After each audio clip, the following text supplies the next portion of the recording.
એરંડાની ભરપૂર આવક 20 કિલો એરંડાના ભાવ 1150 થી 1350 રૂપિયા ભાવ બોલાયા. ગુજરાતવાસીઓ માટે રાહતના સમાચાર આજથી ગુજરાત વિધાનસભાનું સત્ર શરૂ બુધવારે નાણાં મંત્રી કનુ દેસાઈ બજેટ રજૂ કરશે. જામનગરને પ્રથમ 6 લાઇન વાળો રોડ મળશે ખાતમુહૂર્ત પ્રસંગે રીવાબા જાડેજાને કોન્ટ્રાક્ટરને ગુણવત્તામાં કોઈ કચાશ ન રાખતા એવી સૂચના અપાઈ. બનાસકાંઠામાં 15 વર્ષ બાદ પાલનપુરમાં સિટી બસ સેવા ફરી શરૂ. 6 અલગ અલગ રૂટ પર 9 સિટી બસો દોડશે. ઠંડીની વિદાય સાથે 4 દિવસ બાદ ગરમી વધશે, લઘુત્તમ પારો ઉચકાશે અને ઠંડી ગુજરાતમાંથી ગાયબ થઈ જશે.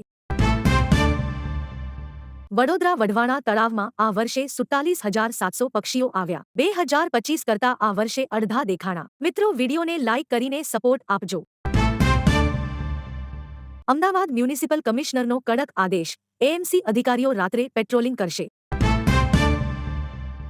વાંસદાના સુખાબારીમાં હાઈ ટેન્શન લાઇન સર્વે સામે ગ્રામજનોનો હલ્લા બોલો, પોલીસ બંદોબસ્ત વચ્ચે ઉગ્ર બોલાચાલી. પ્રગતિશીલ ખેડૂત કરશનભાઈએ પ્રાકૃતિક ખેતીથી મેળવી લાખોની કમાણી. જાણો ગાય આધારિત ખેતીની સફળતાની